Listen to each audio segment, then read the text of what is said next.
Anyway, survivors of unimaginable horror, people who survived 4, 5 years or more, even in work camps, extermination camps, transit camps, munitions factories, places where they had to work, and managed to survive and get to Nashville. The reason I think it's important to talk about the Holocaust still is because there's so much denial. There are people who say that Jews are lying about what happened and they're going to make money from it. There's distortion. Things are doubtful about whether it's supposedly credible or not. That's wrong too. I think we all know what happened to the prisoners in these camps.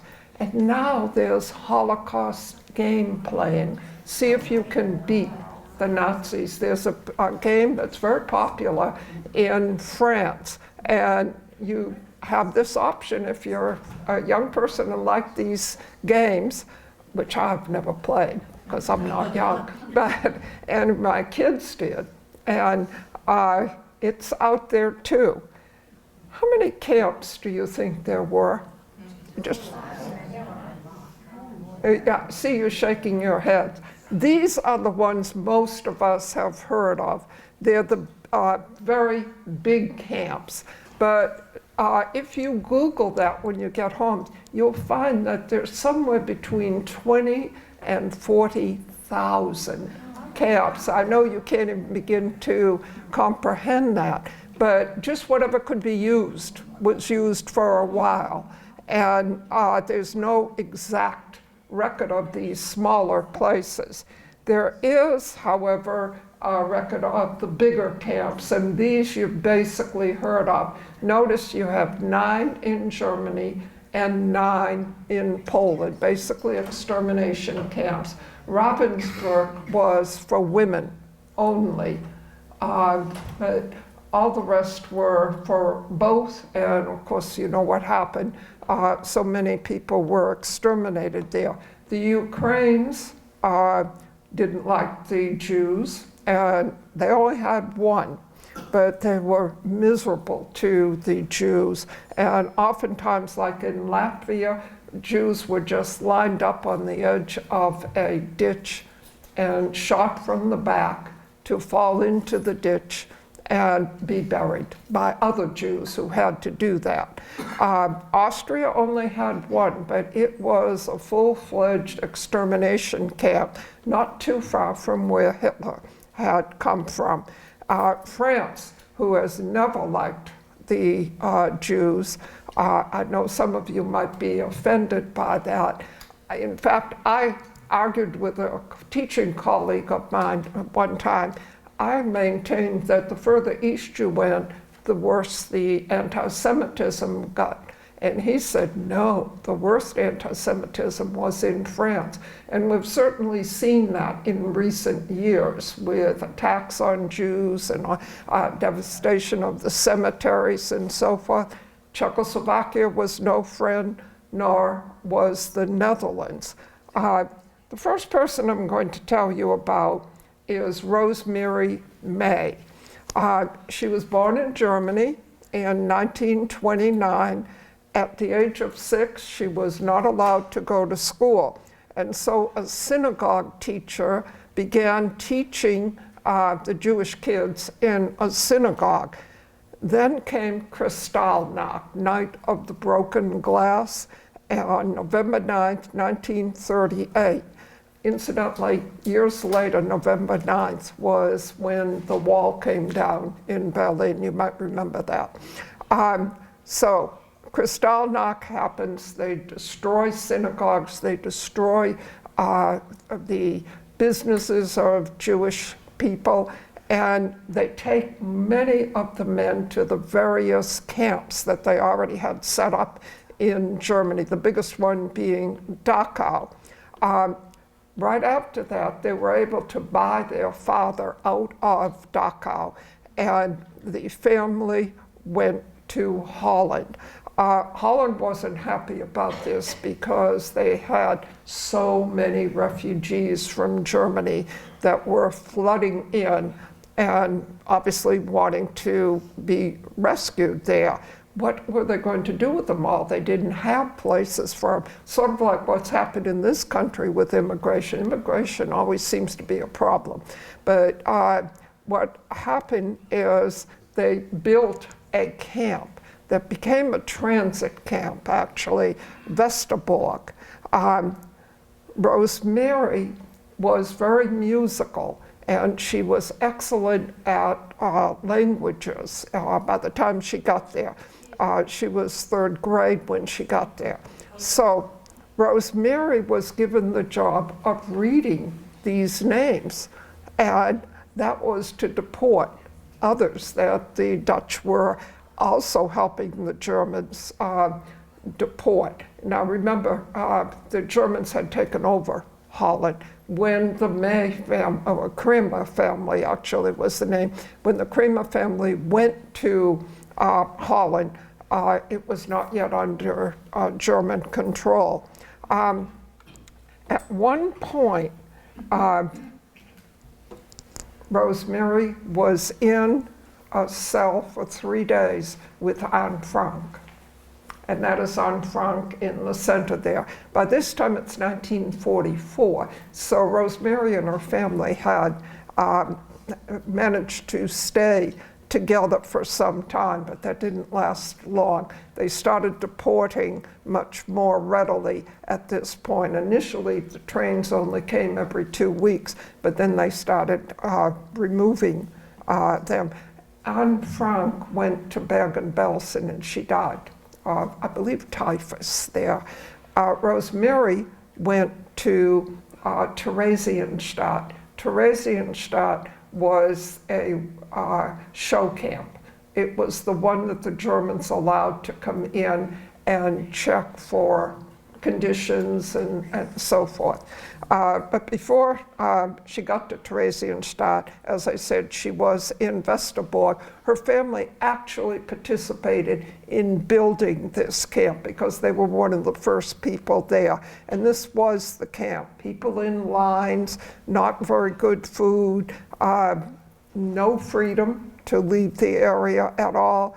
This was a general laboratory.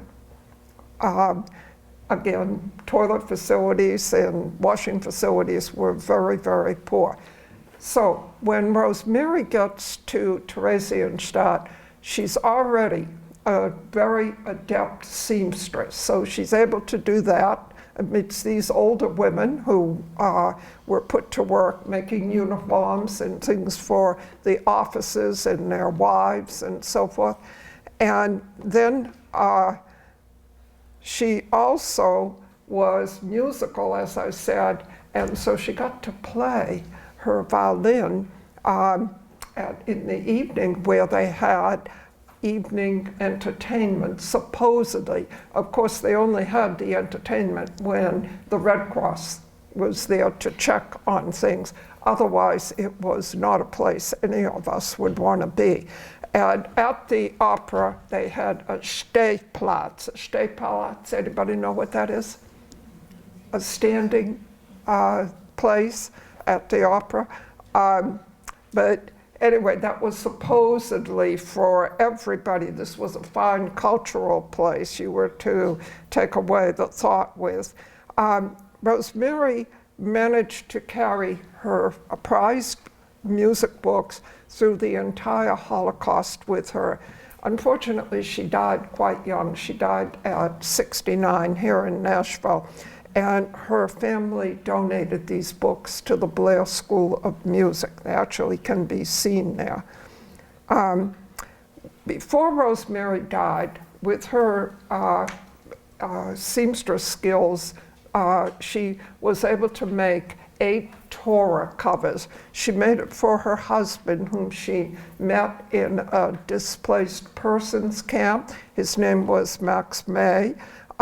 She made it in memory of her father, of her mother, of her brother, all of whom died as a result of the Holocaust. And her father-in-law and her mother-in-law and her aunt and her uncle, and for the 6 million Jews who perished during the Holocaust. And those Torahs are in use at the temple. Rosemary never stopped talking about the events of her life. She came to my classroom, and I'll never forget this question. She told the students who were 15, 16 years old, not studying the Holocaust, they were actually in German. She told them that she had only gone through the 3rd grade. So at the end, when there were questions, one boy raised his hand and said, "How did you get here today?" And she said, "I think I told you." "No, how did you get here?" And it came out, "How could you get here if you couldn't get a license if you only went to the 3rd grade?" He didn't understand at all. She was a successful businesswoman. Unfortunately, as I said, she did die young. A family, the Lamore family from Poland, also came here. Menachem, some of you may remember seeing him. He worked at the grocery store that was at the 70-100 split. And notice his scar here. His scalp was broken multiple times, never healed at all correctly because he never got proper care. He was found as a child hiding. His parents and family were taken away, but he was found eventually, and he was put in a boxcar and sent to Buchenwald. The doors were never opened for a week, and of course there were no toilet or washing facilities at all. He was kept in Buchenwald until 1945. He was young at this time and basically able to work, but he was regularly and brutally beaten. And of course, he was exposed to the cold. He faced death every day until the Americans liberated Buchenwald, April 11th, 1945. And he eventually joined his brother here in Nashville, and I will tell you about his brother in a minute. But all of these prisoners had to walk under this sign, Arbeit macht frei. And of course, that is that work makes free, because it was all part of the ruse that they were going to work and gain their freedom. And these were 4 of the major camps that had this sign. Elizabeth Lamore was the sister-in-law of Menachem. Elizabeth was born in Lodz, Poland, and she, on September 1st, Germans invaded Poland. That's when the war started, 1939. But they had been already seeing terrible atrocities where rabbis with long beards would have their beards burned on their face, where babies were tossed in the air and used for shooting practice. It was just horrible what they already had to see. And Elizabeth escaped escaped from Poland to the Ukraine, but then she couldn't get back at all. And Germany occupied the Ukraine. Food was rationed. She tried unsuccessfully to escape to Warsaw to join her mother and sister who were there, but that didn't happen either. The SS and the Gestapo picked her up and forced her to surrender what things she had with her, and men and women were separated, and children were killed on sight because they weren't going to be good workers at all. Those deemed able to work were sent to munitions factories. And of course, that was something they needed, the Germans. They lived in grim wooden shacks that were infested with lice and bed bugs. And Elizabeth and the rest of the factory workers were moved to another forced labor camp in Poland. And one day she dropped something on the floor. She was beaten unconscious with a rubber hose. But she did survive that. Incidentally, I had that there and I read it to you. So in 1945, Elizabeth woke up and the guards were gone. And she ran outside, there were no guards. Realizing that she and the others were free, they walked out in the other direction under the gate, Arbeit macht frei. Elizabeth was very, very sick. Almost all of these people had typhus. And it can be pretty excruciating. She was sent to another camp, Bergen-Belsen, where she was rehabilitated. And she had met Irvin, her husband, along the way, but they didn't marry until later. The war was completely over on Elizabeth's birthday, and she and her husband married, and they went to Israel. Part of the Lamore family was here in Nashville, and so they did go to Nashville eventually after a time of several years in Israel. She has grandchildren here, and she dictated her memoir to her grandchildren. She died at 86. Elizabeth was a friend of mine, and one thing she never understood about me was, how could you have studied German? And she said she would never go to a German doctor or buy anything German. Understandable. But one of her friends who had left Germany before the war started and went to Brazil found a geriatric doctor at Vanderbilt who became her doctor. So the friend told Elizabeth about it. And Elizabeth would often call and say, come to dinner. She always wanted to be surrounded by people. She needed that cushion against the world. Anyway, she asked me to come to dinner, and I was surprised I was the only one there. And she said, I wanted to tell you something. I'm going to go to a German doctor. And so she did, because of her friend. Elizabeth also married Evan. Evan was a metal worker, and some of you know him, eh? We've seen his sculptures on Highway 770. No, he was extraordinarily talented. And while he was in a work camp, he was able to make combs for the hair, brushes, and other gifts for the guards. So it bought him a little bit of cushioning in there. They were married a long time. They did put money into an education program for the Tennessee Holocaust Commission. And I served on that committee for many years. At that time, we had access to people who had been in concentration camps or who had been doctors that treated people at the end of the war when the camps were liberated.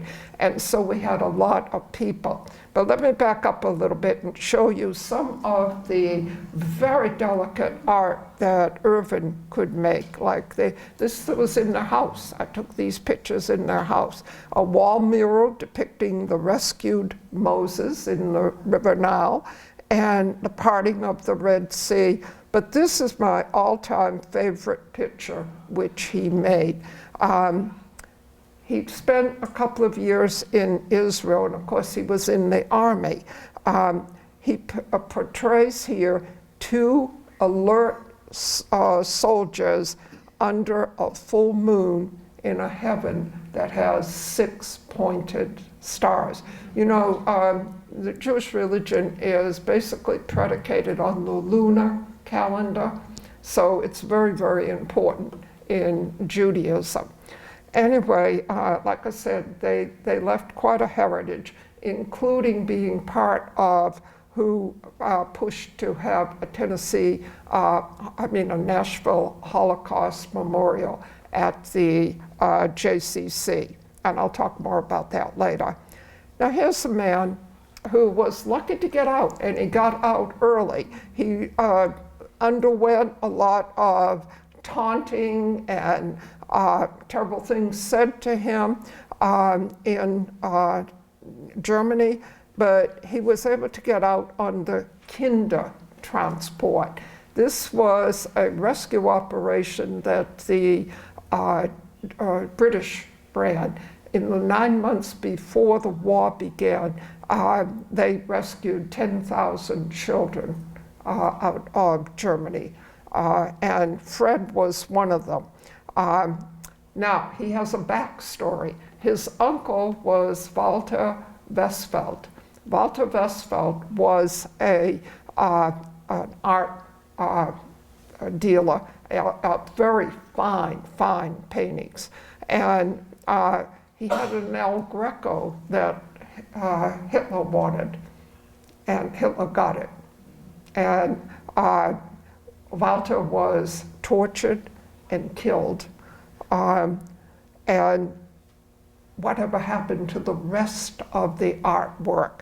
Well, 60 years later, Fred, who had joined his brother here in Nashville, who had gotten out long before the war, Fred got a phone call, and it came from the Boston Museum of Fine Arts.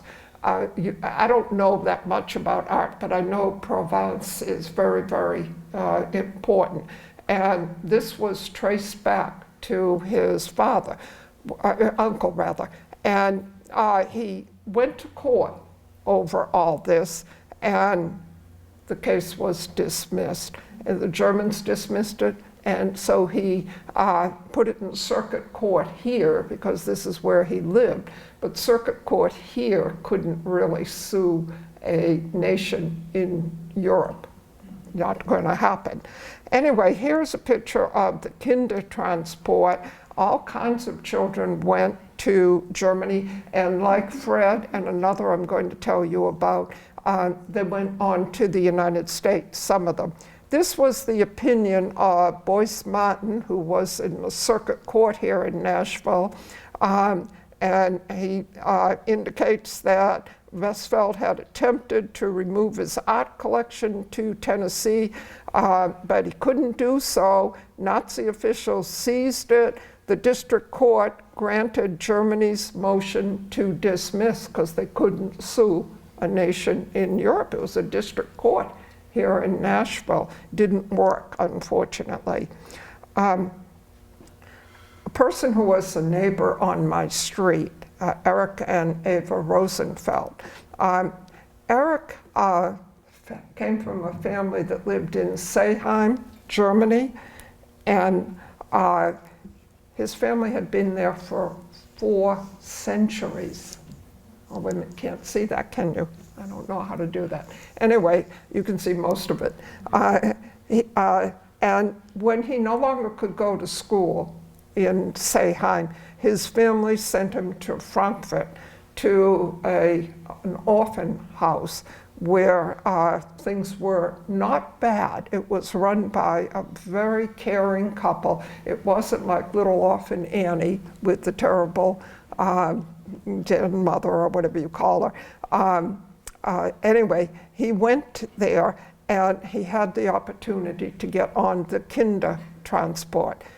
He got to America and he joined the army. One of the reasons that people from Germany joined the army was because it would give them citizenship. And that was, a quick road for them. Anyway, he joined the Counterintelligence Corps, and you're not going to believe this. They sent him back to Seeheim to administer the city there. He had a gun. He went to talk with the mayor, who he knew had deported his mother to her death.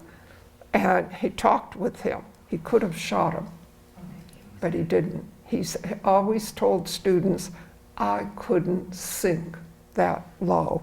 And so he did not at all. This was the orphan house run by Rosa and Isidore Marx. I mean, it was like a big home, lots of children. Isidore took a group of children to Palestine, but then he couldn't get back in at all and rejoined his wife, who was still there with the children. She was transported with the children. His daughter had already gone to England, and so Isidore went to England also and stayed with her, where guess what? They opened up another orphanage for German Jewish kids. And here was the last of 165 kids that were in the orphan house in Frankfurt, and they were deported to the death. All of them were killed. This next person, Norbert Neumann, had a really interesting situation. He came from Hameln. And do you remember Hameln from the tales you were read by your parents about the rat catcher and the terrible parents that wouldn't pay the rat catcher, and the rat catcher brought the rats back? Well, he came from there, but he came from a happy background. He was a very happy person, and then got involved in all of the Holocaust problems. He got to England with his brother, and he was put on a ship to Australia. It took 89 days for that ship to get there. They didn't have any water on that ship. And it was the English who were running it. English weren't happy having, quote, enemy aliens. He was first put in an enemy alien camp because he was German.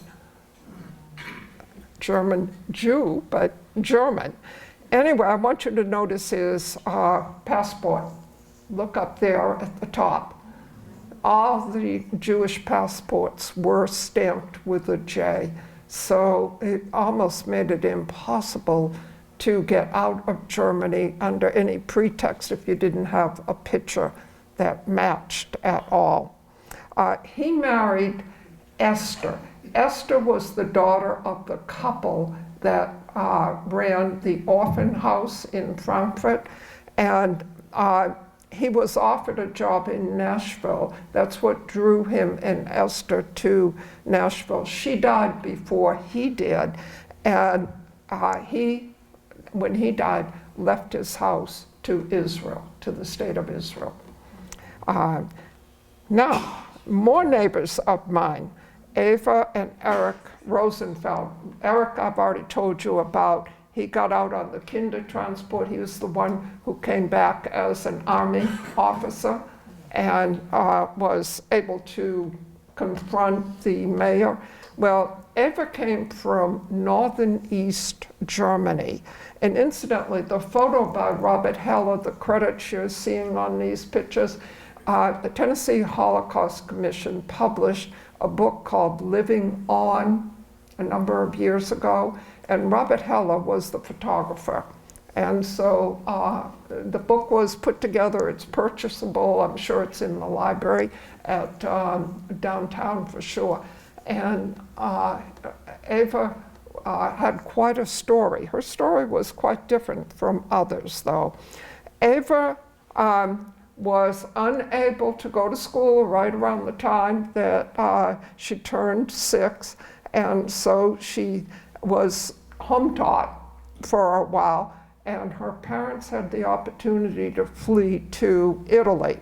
Her mother died when they got to Italy. Of course, remember, Mussolini was allied with Hitler, so you don't have a very good situation there for Jews of any kind.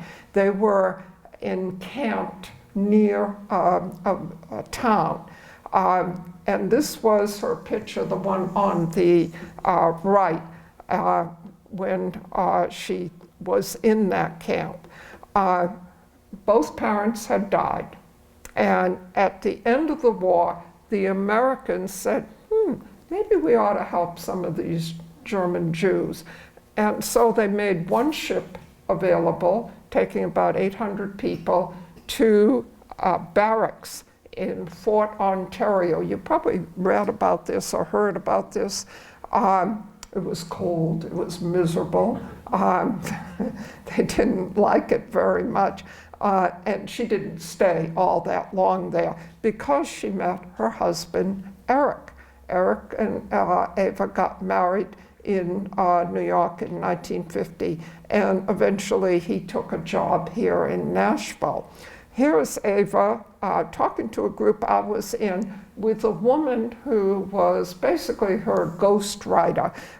The author's name was Elizabeth Bettina. Her grandmother lived in the town that the camp was in when Ava was in camp in Italy. And the author could not believe that her grandmother had not done more, that her grandmother's friends had allowed that to happen. And so she contacted Ava and years later and wrote this book. It happened in Italy. And then there were the Rothschilds, and almost all of them were in Nashville. Helena, the first one, last name Rothschild, just died at, I believe, 105. Anybody know that for sure? I think she was 105. And they came from Czechoslovakia, the whole Schlanger family.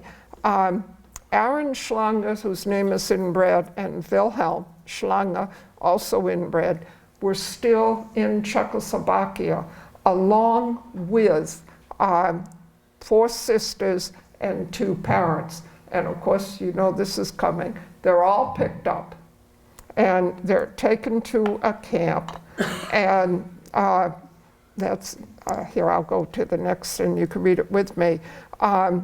The boys were sent to labor camps because they were young and strong and they could work. Aaron was saved at the last moment after being lined up to be shot at the end of the war. For some reason, somebody took him from the line. He never knew who. And it took him 3 years to get to Nashville. Wilhelm, in contrast, had to escape the Russians because the Russians didn't like the Jews either. He came actually in 47 to Nashville, so the Schlanger family was reunited here. Some of you were there, not last fall, but the fall before at the Green Hills Library when we first started, and my very dear friend, Frances Cutler-Hahn, gave a talk about her background. Her parents came from Poland, and when things started going terribly in Poland and Germany, they went to Paris. But they didn't anticipate the Germans taking over basically most of France. And her mother was taken to Auschwitz, and her father put her in care that prevented her from being known as a Jewish child. She had no markings like circumcision at all, and so she grew up Catholic. The nuns helped and some families helped, but she always had the feeling that her parents had, particularly her mother, had abandoned her. The story is much more wretched coming from her herself, because there were years that she was in care as a young child, and no family and no dolls, no toys, nothing at all, just basically allowed to survive. At the end of the war, her father had not been killed while he served with the French underground. She got to see him twice before he died. He died of a disease, and then his aunt in Philadelphia adopted her. So she was like 12, several years after the war, when she went to Philadelphia and has a life here, but she too has never stopped talking. How many of you have heard her? Some of you have, right? She does a wonderful job telling about being a child survivor. Another family, the Sadner family, was here in Nashville. This is Jakob when he came in 1947. And here he was when his story was put on record in the archives at the Jewish Community Center. Jakob grew up a committed Zionist. That's what he wanted to do. He wanted to go to Israel. He was in a very religious family.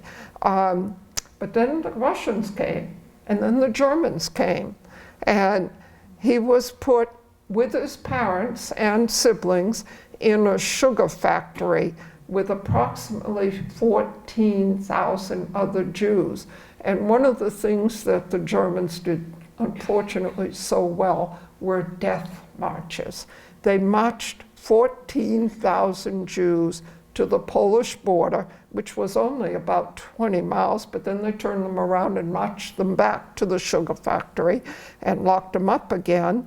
And when they got back, they marched them to Bessarabia, and at the end, there were only 600 of the 14,000 that had not either been shot while they were walking and maybe fell to the ground because of their feet hurting or whatever, couldn't walk anymore.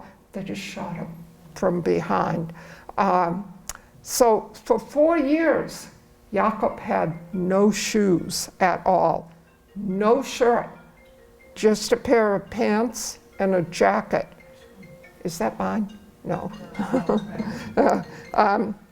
And he was made to work in the cold. And if you remember what you read about the weather during the war years, it was cold, brutally cold in Europe during those war years. It was not a place to be without coverage, especially shoes. I mean, imagine that. In 1945, he was transported to Germany in a train that was actually being bombed by the Allies. And he escaped, he jumped off and ran all the way to Odessa. And he was caught by the Germans and jailed and put in prison for 6 months, where he only got potato peelings, some water, and 250 grams, maybe a slice of bread, twice a day.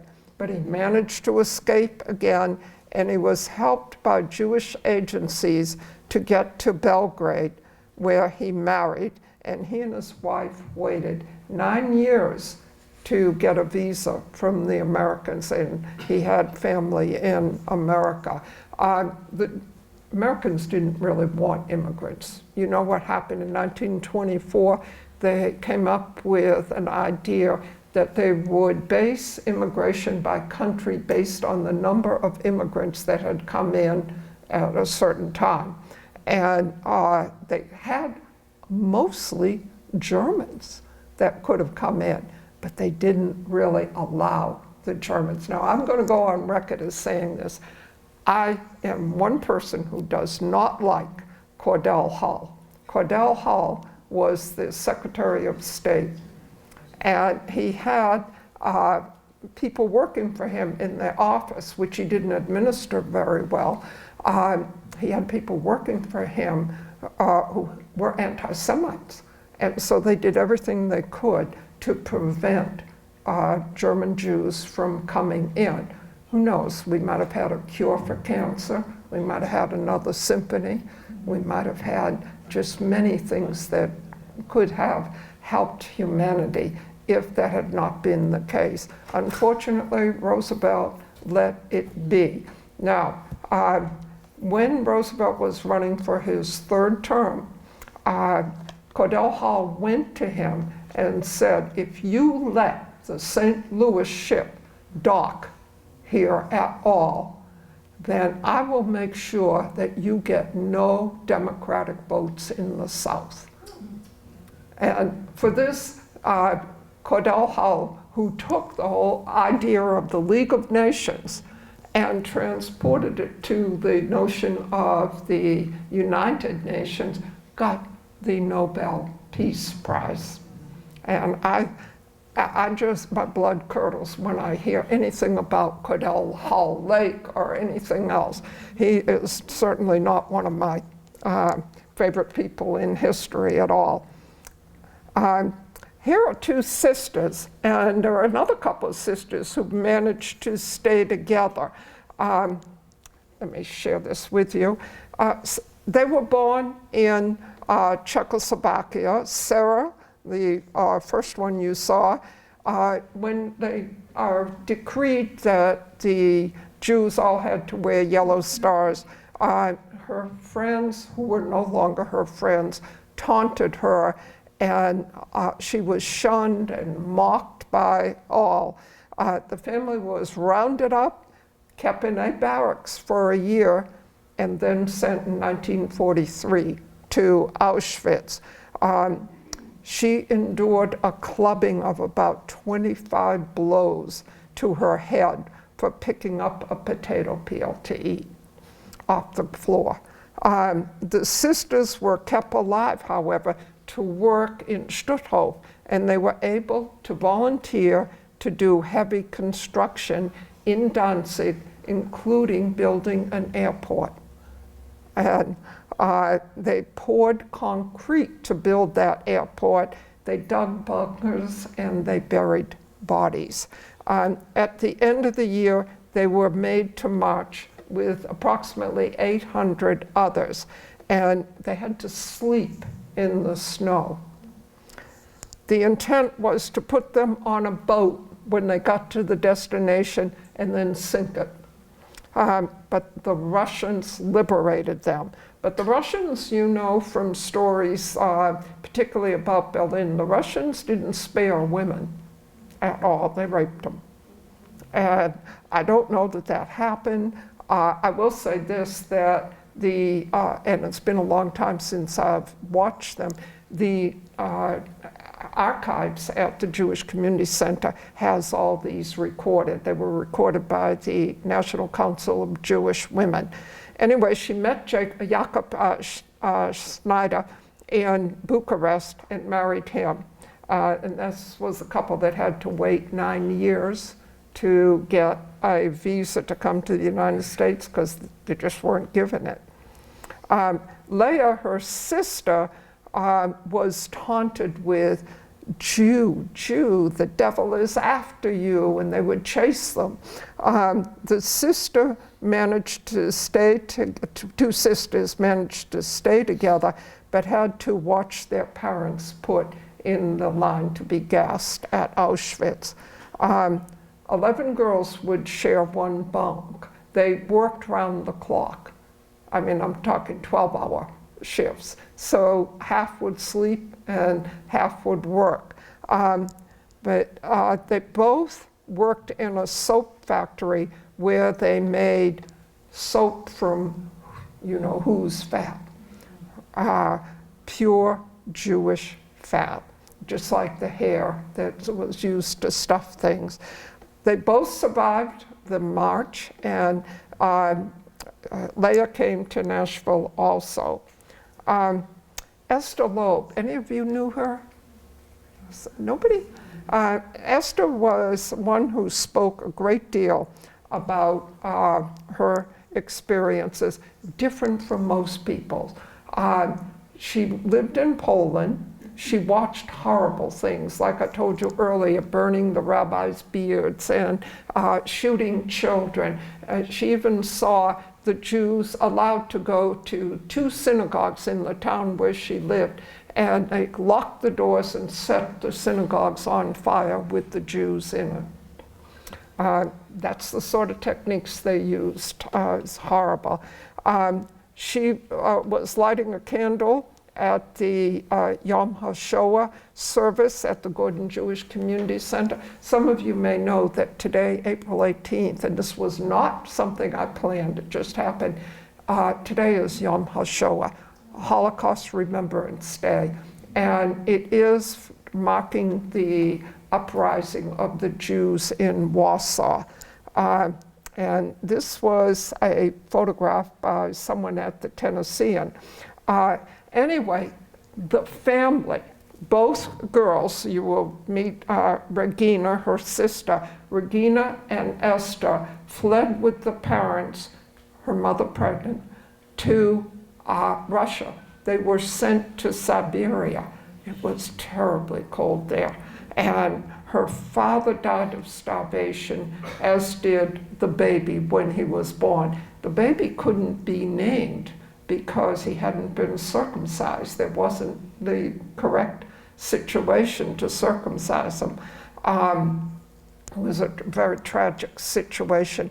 Anyway, Regina gave a long testimony about being made to work in a glass factory, and she had to carry the red hot glass and put it in a cool place where it was really cold all around. And she did that day after day.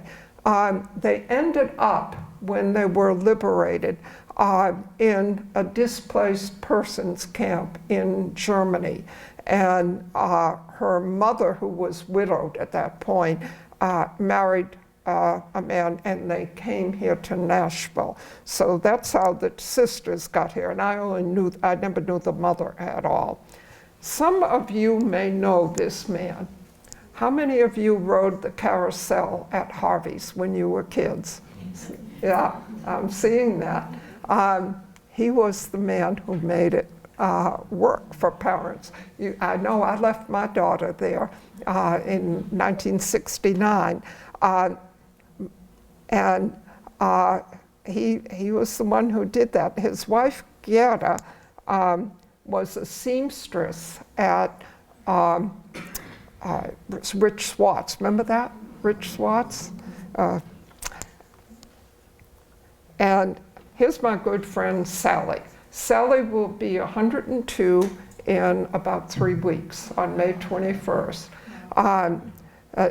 She came from a village, as did her family of 11, 9 children and 2 parents. She came from Pabiazze, near Lodz. Her parents were hardly religious. They were very erudite. They really didn't worry much about religion, and they were well-to-do. Her father had a factory, but they were picked up and they were put in a ghetto at Lodz.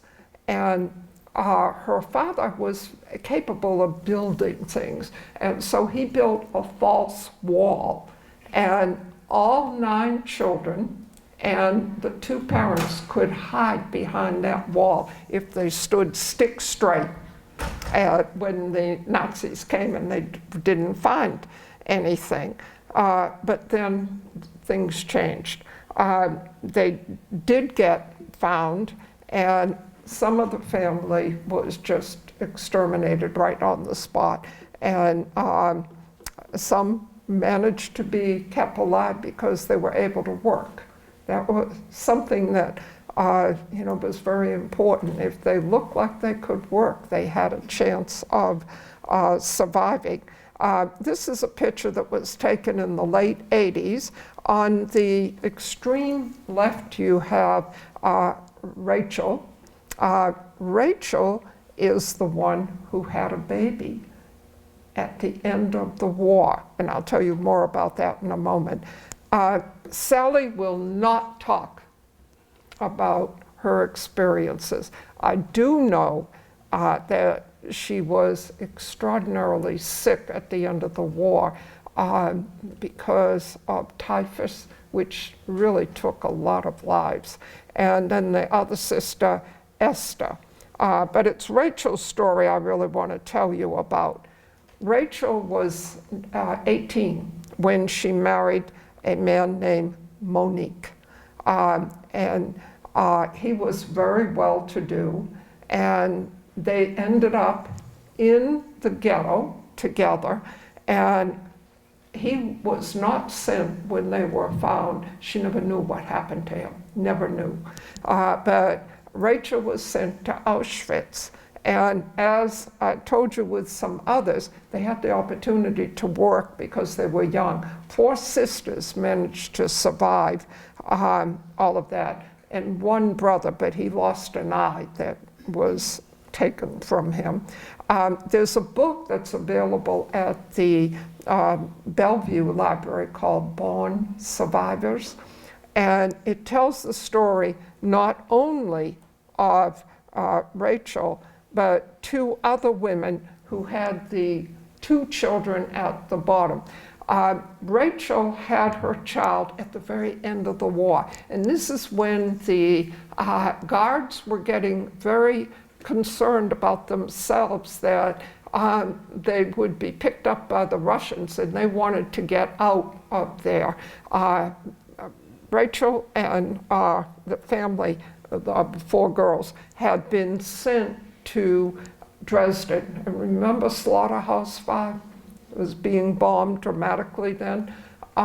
They were being bombed in an airplane factory that they were being made to make parts for. And Sally joked one time in writing that the Germans better not fly our planes because they had done what they could to sabotage them. But anyway, it's the end of the war. Rachel goes into labor. She's on a boxcar, and there's corpses around her because women were dying. These were women at this point who were doing work. She does have her son, Mark, and the other 2 women have their children, and the 3 children, these babies born at the very end of the war, were known to one another, and he's an emergency room doctor, I believe now in Arizona. I may be wrong about that. I know there was something about Wisconsin, but he's an emergency room doctor, and I don't know about these 2. But they managed to have their babies. Rachel lost her teeth not too long after. You can imagine that baby sucked every bit of nourishment from her dissipated body. She had, she was sick as well. She was like 80 pounds. And that was true too for my friend Sally. Sally had typhus, and was several months before she could be rehabilitated. And then she went back to her town, and there was Henry waiting for her. They had a jewelry store over at Belmead Plaza. Do any of you remember that? It was sort of at the end of the plaza. Do you remember? And she was someone, when she went into a room, she was the room. I mean, you knew she was there. She was loud in a very pleasant sort of way. Is it 2 o'clock? No, it's got 5 more minutes. I saw someone leaving. Let me go through as fast as I can then on this. So Rachel's husband is dead. We know that. They get put in a displaced persons camp, and she meets Saul Olsky. They changed his name, Orbisky, at the time, and they come to Nashville. Here are the Slomoviches, and they too had horrible stories. She was a good seamstress, and she took her children and fled to the east, and one of the children died, but she was able to keep her sister and her daughter going because she lost her husband. And she married Yitzhak Shlomovich, and they came to Nashville. I believe it's her daughter who owned Goldie's Deli. And then Frida and Gertrude Schlange, related back to the Schlanges I told you about, they too made their way to Nashville. They had to work heavy construction and that sort of thing. She survived Auschwitz and Theresienstadt. She watched her parents, this is Frida, watched her parents selected for the gas chambers. They had no water, they ate grass. And she knew fear. Gertrude, her sister, was put on a death march, but at the end she hid under a haystack, and she was able not to be detected. Some of you may know Esther Rima. Nobody? Esther was a teacher in Metro schools. This is her mother. Her mother had a person she dearly loved, a man named Wolf, when there were children living in the town where they did. Wolf was ghettoized and then sent to Auschwitz, but he managed to survive. Rachel Chodakny was put in a munitions factory. This was a place that a number of women were sent to. Her parents were lined up, and her brothers and so forth, and in the town when they were being deported. And her mother said to Rachel, "Take this to your father." And so she did, but they shot the mother for doing that and killed her right there on the spot. Rachel was worked near to death and went to Auschwitz. In the DP camp she went to in Munich, guess what? There was Wolf, the man that she had loved. William Ellenberg is someone, wait a minute, how'd I do that?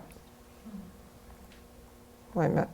William Ellenberg saw himself only from that point on as a number. And he gave a testimony to the Shoah, which is at the museum in Washington. He's written quite a bit about the period, but what I want to share with you is what he said at the very end.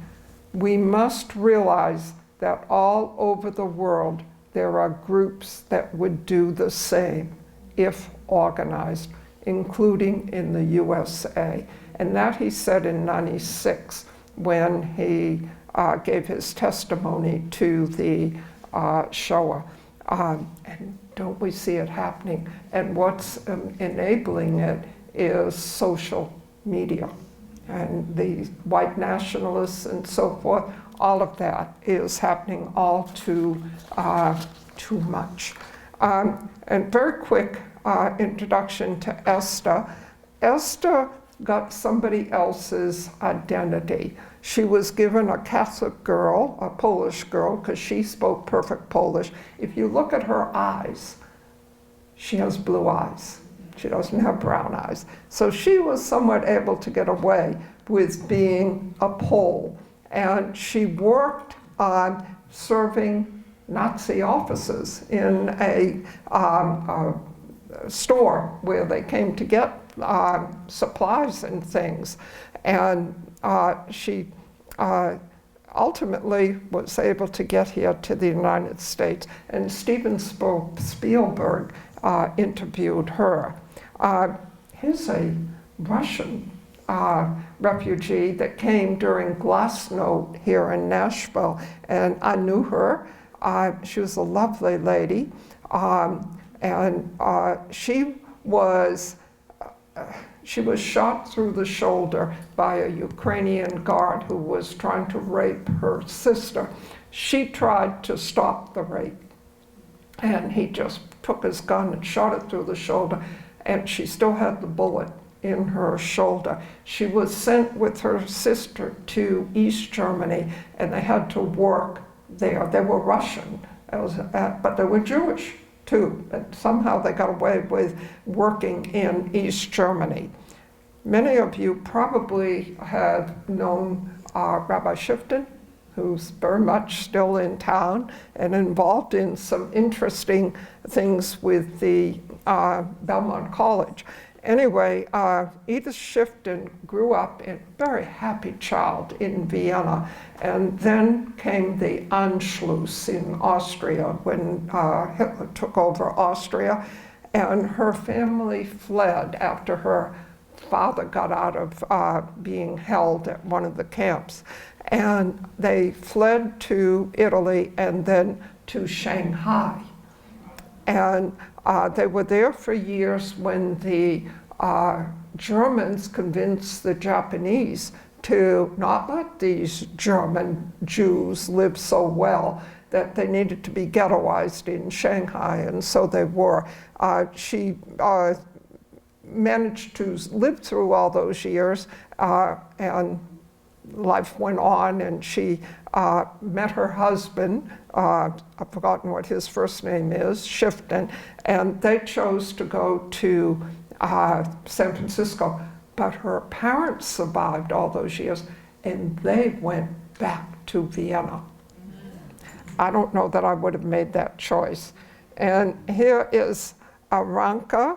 Aranka was in Theresienstadt because she too was a good seamstress, and she protected her younger sister. She went ultimately to Dachau at the end of the war and was liberated by the Americans, and she was sent to Sweden because she had a severe case of typhus where they rehabilitated her, and she ended up coming to Nashville. I just wanted to say that there is a Holocaust memorial. These are the major people who played in from the 80s right up until now with guiding Holocaust education. I did want to say something about that. Felicia Anka was born in a displaced persons camp, and she's still very much involved with the education of young people in Tennessee. The current person is Alyssa Trockman. This is the Holocaust Memorial, and you can just call the JCC and say, I would like to have a tour. They have docents that will take you through. There are 18 chairs because 18 is high in Hebrew, and it's a good number. This book you see here is open and tattered. It was designed by Irvin and Elizabeth Lamore's son. And then you have the pillars behind here where the names of those who were involved in the Holocaust in one way or another are inscribed for one reason or another. Either they were relatives of people here in Nashville, or they were people themselves who were in the Holocaust. And one thing that's done every year, police recruits are educated in diversity at the Jewish Community Center. And here you have Francis and George Hahn. George Hahn, unfortunately, is deceased of blessed memory. They decided, because he too had a Holocaust past, but he didn't go to a camp. He just, he left right when the Germans came into Austria. They made a statue. They had it commissioned by an artist named Teresa Dye, and they had this statue put in front of Micah. So if you're ever going by Micah, you can pull in there and see it's a beautiful piece of art, and it shows the girl pulling the boy. It was supposed to be the other way, the way it was originally envisioned. The boy was going to pull the girl, and George said before he died, the girl needs to be the rescuer. In Germany, whoops, I know what happened. It's telling me it's time. Yes, I wanted to show you this. Stoppelsteine. Anybody seen these in Germany? They are things that you can actually kind of trip over. That's what stolpen means, to stumble. But in front of every house where they knew, and the Germans keep good records, as you know, they put the names and what happened to them. For instance, the two bottom ones, Paul is arrested and sent to Sachsenhausen, murdered on, and of course the date and the day are backwards. It would have been May 25th, 1940. And Janetta was in, oh, she went to England. She went to England in 1939. But they're in Germany. And as I said to you, today was Yom HaShoah, or is Yom HaShoah, a perfect day to share this with you. Thank you.